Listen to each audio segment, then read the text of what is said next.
देख रहे हैं गुमान छत्तीसगढ़ न्यूज। छत्तीसगढ़ की हर छोटी से छोटी खबरों के लिए जुड़े हमारे गुमान छत्तीसगढ़ न्यूज से। न्यूज चैनल को सब्सक्राइब करना न भूलें।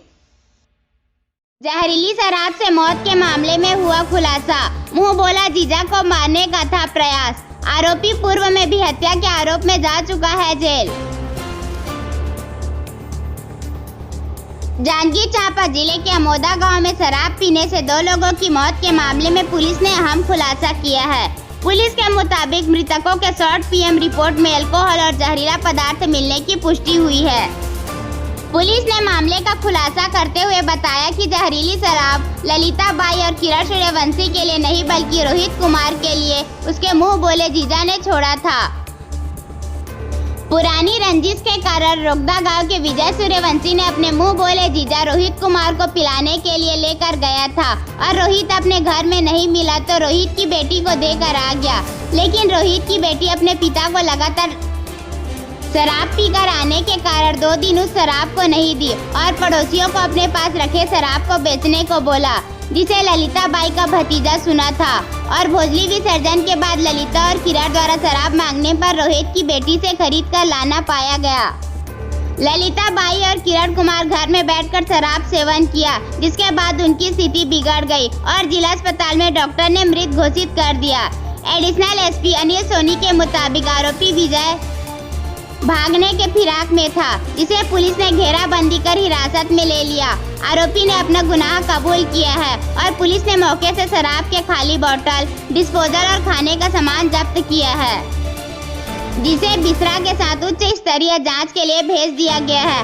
आरोपी विजय पहले भी हत्या के मामले में जेल जा चुका है।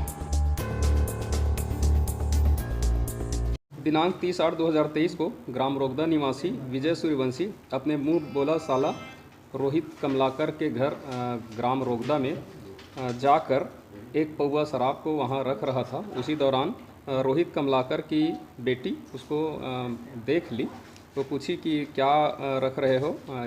इस प्रकार से पूछने पर आरोपी विजय सूर्यवंशी बोला कि शराब है और हमारे पिताजी आएंगे रोहित कमलाकर, तो उसी को दे देना।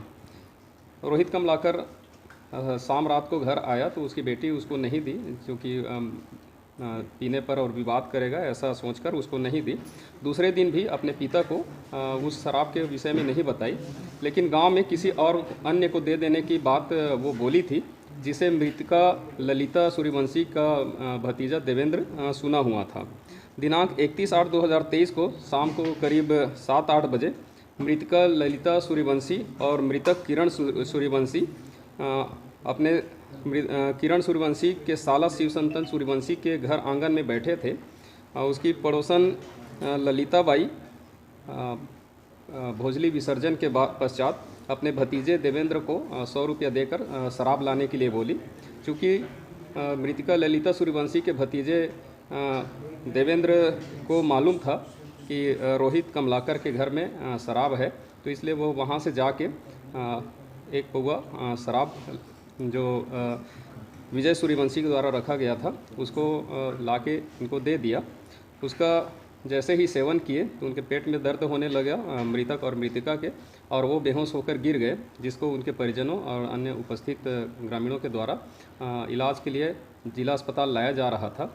जिला अस्पताल लाने पर डॉक्टरों द्वारा चेक कर उन दोनों को मृत घोषित कर दिया गया।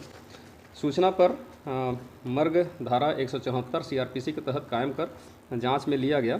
जांच के दौरान परिजनों के और गवाहों के कथन लिए गए। एफएसएल टीम बुलाई गई थी। स्थल का निरीक्षण एफएसएल के अधिकारियों के द्वारा किया गया और मृतकों के शव का विधिवत पंचनामा किया गया और पोस्टमार्टम डॉक्टरों की टीम के द्वारा किया गया। पोस्टमार्टम रिपोर्ट 60 पीएम रिपोर्ट प्राप्त हुई है, जिसमें मृत्यु का कारण अल्कोहल जैसे पदार्थ के साथ संदिग्ध जहरीली पदार्थ का सेवन करना किया गया है। संपूर्ण मर्ग जांच पर पाया गया कि आरोपी विजय सूर्यवंशी द्वारा यह जानते हुए भी कि जहर युक्त शराब के सेवन करने वाले व्यक्ति की मृत्यु हो सकती है, यह जानते हुए भी रोहित कमलाकर की हत्या करने की नियत से रोहित के घर में उक्त शराब को रखा गया था, जिसको पीने के बाद मृतक और मृतिका की मृत्यु हो गई।